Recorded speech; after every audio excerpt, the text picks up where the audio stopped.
형들, 72조 원. 국내 상장사들이 금고에 쌓아둔 자사주의 추정 규모야. 코스피 하루 거래대금의 3배에 달하는 이 돈이 2026년 2월 25일 국회 본회의 통과 한 방에 원칙적으로 소각 대상이 됐어. 공교롭게도 코스피가 사상 최초로 6천을 돌파한 바로 그날이야. 물론 법 통과가 주가를 올린 건 아니고 여러 요인이 겹친 거지만 같은 날 터졌다는 게 상징적이잖아. 근데 문제는 이거야. 이 빅 이벤트 앞에서 남들은 수혜주라가 달려들다가 물리고 준비된 사람만 진짜 기회를 잡아. 오늘 이 영상 끝까지 보면 형들은 함정 종목 피하고 진짜 수혜주를 가려내는 눈을 갖게 될 거야. 안녕? 내 이름은 골든이야. 만약 형들이 코스피 6000 시대에 뭘 사야 할지, 상법 개정이 내 계좌에 어떤 영향을 주는 건지 답답하다면 구독 버튼 누르고 이 영상이 도움되면 좋아요도 꼭 눌러줘. 자, 그럼 바로 들어갈게. 먼저 자사주 소각이 뭔지, 왜 중요한 건지 아주 쉽게 설명할게. 형이 피자 한 판을 샀어. 8조각이야. 근데 피자 가게 사장이 이 중에 2조각을 자기가 가져가서 금고에 넣어뒀어. 그러면 실제로 형이 먹을 수 있는 피자는 6조각밖에 안 돼. 근데 피자 가격은 8조각 기준으로 매겨져 있거든. 억울하지? 이게 지금까지 한국 주식시장에서 벌어진 일이야. 회사가 발행한 주식 중에 상당 부분을 자사주라는 이름으로 금고에 넣어두고 배당도 안 주고 소각도 안 하고 오너 일가의 경영권 방어용 무기로만 써온 거야. 근데 이제 국회에서 법으로 원칙을 딱 정한 거야. 사장님, 그 피자 조각 폐기하세요. 싫으면 벌금 내. 이게 3차 상법 개정안의 핵심이야. 물론 임직원 보상이나 인수합병 같은 정당한 사유가 있으면 주주총회 승인을 받아 예외적으로 보유할 수 있어. 전부 다 무조건 당장 소각은 아니야. 하지만 원칙이 소각으로 바뀌었다는 것, 그 자체가 게임 체인저야. 이번에 통과된 법안이 이전이랑 뭐가 다른지 정확하게 짚어줄게. 예전에도 밸류업이니 뭐니 정부가 말은 많이 했잖아. 근데 그때는 기업한테 좀 소각해라, 부탁할게, 이런 공식 위반 권고 수준이었어. 강제성이 없었어. 그래서 기업들이 뭐 했냐? 자사주 매입합니다 공시만 딱 때리고 소각은 안 하고 조용히 임직원한테 나눠주거나 교환사채 발행에 써버린 거야. 실제 숫자를 볼까? 최근 5년간 국내 상장사 약 20%가 매년 자사주를 샀는데 이 중에서 진짜 소각까지 간 기업은 30% 수준이야. 10명이 자사주 샀으면 3명만 소각한 거야. 나머지 7명은 주주환원이라고 말해놓고 딴 데 써버린 거지. 이번엔 달라. 핵심 3가지를 기억해. 첫 번째, 1년 내 의무 소각 원칙. 앞으로 회사가 자사주를 사면 취득일로부터 1년 안에 원칙적으로 소각해야 해. 이미 가지고 있는 자사주도 법 시행일로부터 6개월 유예기간을 준 다음 거기서 1년 안에 소각해야 해. 합치면 최대 1년 6개월. 다만 임직원 보상, 우리사주제도, 인수합병 같은 정당한 사유가 있으면 이사 전원이 서명한 보유처분 계획을 매년 주주총회에서 승인받아 예외적으로 보유할 수 있어. 주총에서 부결되면 원칙대로 소각이야. 그러니까 예외가 있긴 한데 그 예외를 쓰려면 주주들을 설득해야 하는 구조야. 두 번째, 이사 개인에게 5천만 원 이하 과태료. 이게 정말 독한 거야. 예전에는 회사가 벌금 내면 끝이었어. 회사 돈으로 내니까 경영진이 안 아파. 근데 이번에는 소각 의무를 이행하지 않거나 보유처분 계획을 위반하면 이사 개인한테 과태료를 물려.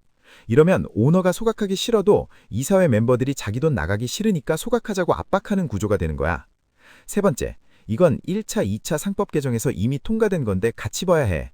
이사 충실 의무 대상이 주주로까지 확대됐고 감사위원 선임 시 대주주 의결점이 3%로 제한됐고 집중투표제도 도입됐어. 집중투표제는 기업 규모나 유형에 따라 적용 범위가 다르긴 한데 큰 방향은 소수주주의 권리가 강화되는 방향이야. 이 3개가 합쳐지면 기업 경영의 문법이 바뀌어. 돈을 얼마나 잘 버느냐에서 주주에게 어떻게 돌려주느냐로 게임의 룰이 인화하는 시장 패러다임 시프트야. 자, 여기까지 들으면 이런 생각이 들 거야. 그러면 자사주 많이 가진 회사 주식 사면 되는 거 아냐? 소각하면 주가 오르는 거잖아. 원리 자체는 맞아. 자사주를 소각하면 시장에 유통되는 총 주식수가 줄어들잖아. 아까 피자로 치면 8조각에서 2조각 태우면 6조각만 남는데 피자 전체 가치는 그대로야. 그러면 한 조각당 가치가 올라가지. 이게 주당 순이익, EPS가 올라가는 원리야. 같은 이익을 더 적은 주식으로 나누니까. KB증권 리포트를 보면 자사주 소각 의무화로 코스피 평균 PBR이 0.9배에서 1.3배까지 올라갈 수 있다는 시나리오가 나왔어. 이건 특정 가정이 들어간 시뮬레이션이지 확정치는 아니야. 하지만 방향성, 그러니까 소각이 밸류에이션을 끌어올린다는 흐름 자체는 재무이론상 맞는 거야. 근데 여기서 대부분의 개인 투자자가 실수하는 게 있어. 자사주가 비중이 높다. 그러면 무조건 달려드는 거야. 그게 함정이야. 결론부터 말할게. 자사주가 많다고 다 좋은 게 아니야. 차에 비유하면 이래. 자사주 소각은 차에 새 엔진을 얻는 거야. 근데 20년 된 중고차가 다른 문제도 많고 차체가 녹슬어 뼈대가 부서지고 있는데 엔진만 새로 달아봐. 그 차가 잘 굴러가겠어? 본업이 무너진 회사의 자사주 소각은 포장지일 뿐이야. 자사주 소각이 구조적으로 EPS와 주당 지분 가치를 끌어올리는 건 맞지만 장기적으로는 이익과 현금 흐름이 유지되고 성장해야 주가가 버틸 수 있어. 자, 그러면 여의도에서 전문가들이 피 터지게 싸우는 얘기를 해볼게. 두 종목을 놓고 의전이 완전히 갈려. 바로 SK와 롯데지주야. 먼저 SK 주식회사는 자사주 비중이 약 25% 수준이야. 전체 주식의 4분의 1이 자사주라는 거지. 그래서 소각하면 EPS가 크게 뛰는 구조야. 실제로 법안 통과 기대감에 최근 5거래일 동안 SK 주가가 12% 넘게 올랐어. 근데 반대편에서는 이렇게 경고해. 잠깐! 최태원 회장 일가의 특수관계인 포함 지분율이 약 25% 수준이야. 지금까지는 자사주 25%를 잠재적 우군으로 활용해서 합산 50% 방어선을 칠 수 있었거든. 근데 자사주가 소각되면 방어선이 사라져. 수치상 지분율은 약 34%로 올라가지만 위기 때 동원할 수 있는 카드가 없어지는 거야. 2003년 소버린 사태 기억하지? 외국계 헤지펀드가 15% 지분만으로 최태원 회장 퇴진을 요구했던 거. 그때 SK가 자사주를 은행들한테 넘겨서 간신히 방어했거든. 그 방패가 사라진다는 거야. 재무적 부담도 만만치 않아. 자사주를 소각할 때 의제배당 과세라는 게 발생하는데 소각 시 시가와 장부가 차이에 대해 세금이 붙거든. SK의 경우 과거 SK CNC 합병 때 생긴 자사주라 장부가와 시가 차이가 커서 일부 분석에서는 세금 부담이 수천억 원에 달할 수 있다는 시뮬레이션이 나와. 정확한 금액은 소각 시점과 방식에 따라 달라지겠지만 만만한 숫자가 아니야. 자, 그러면 SK는 소각을 안 하고 버틸까? 여기서 반대 논리가 나와. SK하이닉스가 용인에 20조 원이 넘는 투자를 해서 반도체 메가 클러스터를 짓고 있는데 이 프로젝트에 전기, 용수 같은 정부 인프라 지원이 절실해. 정부가 밸류업과 코리아 디스카운트 해소를 강력히 밀고 있는 상황에서 SK가 인프라 지원은 받으면서 밸류업 정책에는 비협조적으로 나가기가 정치적으로 쉽지 않다는 거야. 물론 이건 논리적 추론이지 확정된 사실은 아니야.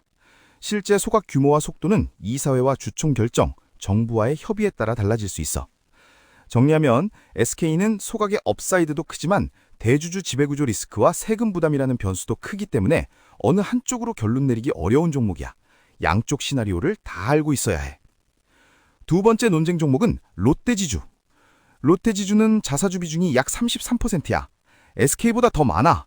그러면 소각하면 EPS가 엄청 뛰겠네? 단순 산술로는 그래. 유통주식 수가 크게 줄어드니까 EPS 레버리지가 큰 구조야. 근데 주의해야 할 게 있어. 비판적으로 보는 쪽의 논리는 이래. 롯데지주의 핵심 자회사가 롯데케미칼이잖아. 근데 롯데케미칼이 최근 몇 년간 실적 부진과 적자 구간을 반복하고 있어. 아까 차에 비유했잖아. 차체가 녹슬고 있는 상태에서 엔진만 새로 다는 꼴이야. 본업에서 현금을 못 만들어내면 소각이라는 엔진을 아무리 좋은 걸로 갈아 끼워봐야 지속 가능하지 않아. 반대편은 이렇게 봐. 롯데지주 PBR이 0.42배 수준이야. 회사 순자산 대비 42% 가격의 주식이 거래되고 있다는 거야. 극저평가 상태에서 자사주 소각 모멘텀이 겹치면 밸류에이션 재평가가 시작될 수 있다는 논리야. 여기서 중요한 건 이거야. PBR이 낮다는 건 그만한 이유가 있는 경우가 많아. 본업이 살아나면 저평가 해소가 되지만 본업이 계속 부진하면 싼 게 비지떡일 수 있거든. 그래서 롯데지주를 볼 때는 롯데케미칼의 업황 턴어라운드가 진짜 오고 있는지를 같이 봐야 해. 자, 여기서 골든이 SK와 롯데지주를 관통하는 핵심 판단 기준을 정리해줄게. 딱 두 가지야. 첫째, 본업의 지속적인 현금 창출력이 있느냐. 둘째, 대주주가 소각을 실행할 수밖에 없는 환경에 놓여 있느냐. 정부 정책 협조 필요성, 경영권 분쟁 리스크, 주주 압박 등 이 두 가지를 동시에 봐야 해. 자사주 비중만 보고 달려들면 그게 함정에 빠지는 거야. 그러면 논란의 여지가 상대적으로 적은 수혜 섹터를 알려줄게. 첫 번째, 손해보험주. 삼성화재, DB손해보험, 현대해상. 왜냐? 일단 본업이 탄탄하잖아. 금리 상승기를 거치면서 투자 수익이 좋아졌고 보험료 인상 효과까지 겹치면서 실적이 정상화 궤도에 올랐어. 삼성화재는 올해 초 밸류업 공시를 통해 2028년까지 조주 환원율 50%와 보유 자사주 소각 계획을 명확히 밝혔어. 자사주 비중이 약 16%인데 적극적으로 소각하겠다고 선언한 거야. 본업의 현금 창출력에 자사주 소각 모멘텀이 더해지는 구조. 다만 손보사도 사고율 변동, 금리 역전 리스크 같은 개별 변수가 있으니까 맹목적으로 가면 안 돼. 본업 실적 추이는 꼭 체크해야 해. 두 번째, 우량 지주사. 한화, LS, LG, CJ. 이 지주사들이 다른 데와 뭐가 다르냐면 자사주 비중이 낮아서 소각해도 대주주 지배 구조에 큰 타격이 없어. LG는 자사주 비중이 2%도 안 돼. 소각해도 지배력 변동이 거의 없으니까 오히려 적극적으로 소각에 나설 수 있어. 게다가 본업도 구조적 모멘텀이 살아있어. 한화는 방산과 에너지, LS는 전력 인프라, CJ는 컨텐츠와 물류에서 꾸준한 현금 흐름을 만들고 있거든. 이런 종목들은 자사주 소각이 본업 성장에 더해지는 보너스가 되는 구조야. 물론 이것도 전망이지 확정은 아니야. 실제로 얼마나 적극적으로 소각에 나설지는 각 회사의 이사회와 주총 결정에 달려있어.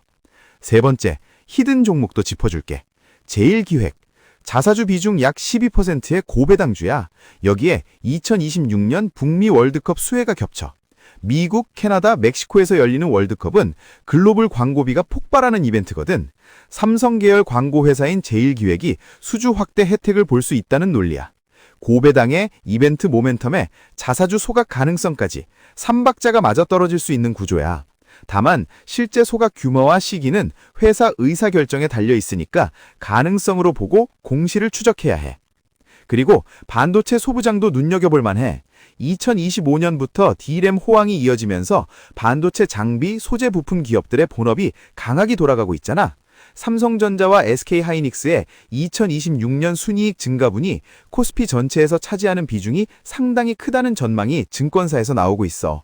정확한 퍼센트는 하우스마다 다르지만 방향 자체는 맞아.